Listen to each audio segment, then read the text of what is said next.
Good morning, good morning, good morning. Carol Davis here with a spot of sunshine just for you.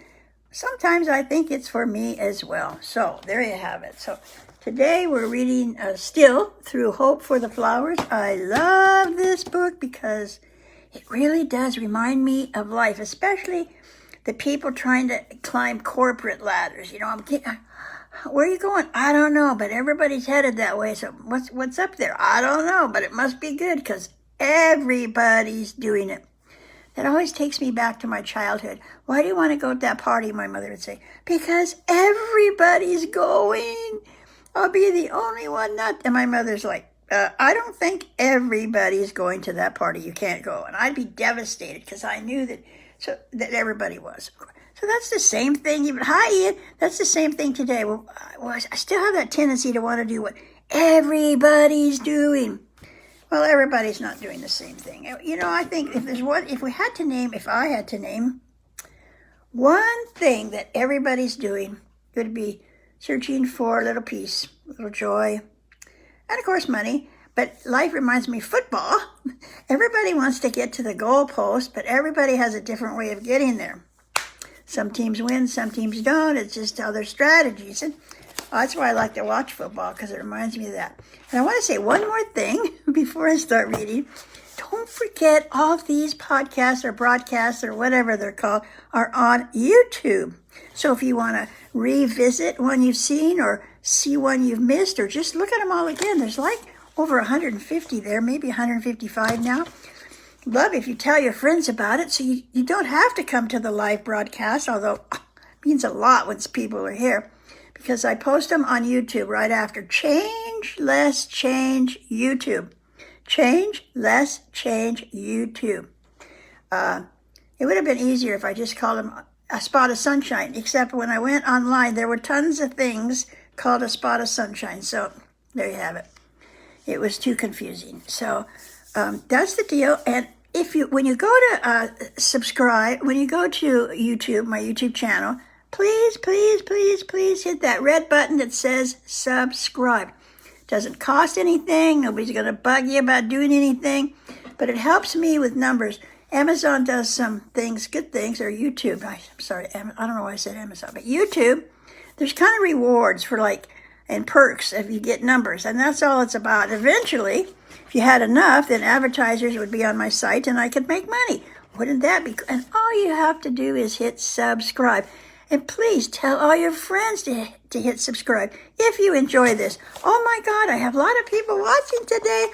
We have Ian, Mark, John. Oh my God, so here we go. I better read then, because that's why you signed up, right? So yesterday,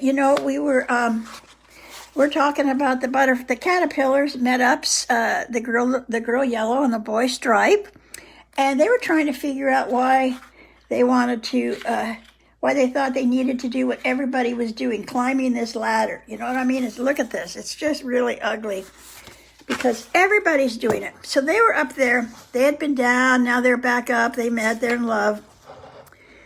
Because they didn't know what else to do as caterpillars. They were just wandering around eating leaves, and they thought there must be more to life. You've been there? There must be more. So thousands and thousands and thousands of caterpillars, see, here they are, climbing somewhere, but they don't know where. But we better find out. So they're up there, and Yellow, the female, she begins to cry. And she says, I could stand this life hoping in what was ahead until I met you talking to yourself. The Stripe was talking to him. Since then, my heart just hasn't been in it. But I don't know what to do. I didn't know how badly I felt about this life, climbing a ladder to who knows where. Until then, now when you look at me so kindly, I know for sure I don't like this life. I just want to do something like crawl with you and nibble grass. Stripe's heart leapt inside. Everything looked different. The pillar made no sense at all. I would like that too, he whispered. But this meant giving up the climb. A hard decision. So, Yellow dear, maybe we're close to the top. Maybe if we help each other, we can get there quickly. Maybe, she said. But they both knew this wasn't what they wanted.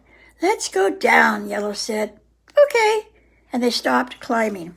They clung to each other as masses of caterpillars crawled over them.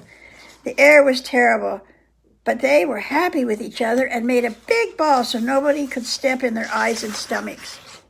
They did nothing at all for what seemed like a long, long time. Suddenly, they didn't feel anything crawling over them. They unrolled and opened their eyes. They were at the side of the caterpillar pillar. See, there they are at the side. They came down from the pillar of who knows what, going who knows where. "Hi, Stripe," said Yellow. "Hi, Yellow," said Stripe. Then they crawled off into some fresh green grass to eat and take a nap. Just before they fell asleep, Stripe hugged Yellow. "Being together like this is sure different from being crushed in that crowd."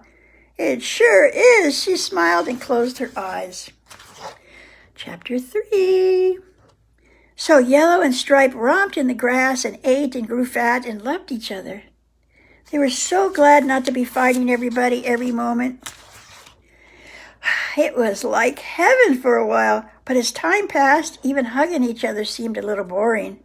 Each knew every hair of the other. Stripe couldn't help wondering, there must be still more to life. Yellow saw how restless he was and tried to make him extra happy and comfortable. "Just think how much better this is than that awful mess we left," she said. "But we don't know what's at the top," he answered. What is that about us, right? "Maybe we were wrong to come down. Maybe now that we're rested, the two of us could make it to the top." "Dear Stripe, please," she begged. "We have a nice home and we love each other, and that's enough. It's so much more than all those lonely climbers have." She was so sure Stripe let her convince him, but only for a while. Stripe's hankering for the climbing life worsened. The pillar haunted him. He crawled there regularly, looking up and wondering, but the top remained clouded. One day at the pillar, 3 thuds startled Stripe. The 3 big caterpillars had fallen from someplace and smashed. 2 seemed dead, but 1 still wiggled. Stripe whispered, "What happened? Can I help?" He made out just a few words. "The top. They'll see. Butterflies alone." The caterpillar died. So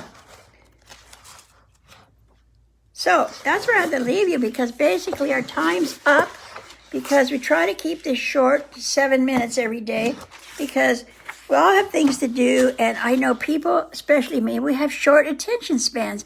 So hopefully you'll come back tomorrow to hear the rest of the story, because this has an amazing ending. It's one of my favorites, because it just is. So thank you so much for being here. I wish you a spot of sunshine for not just this moment, but your whole day, a day full of spots of sunshine.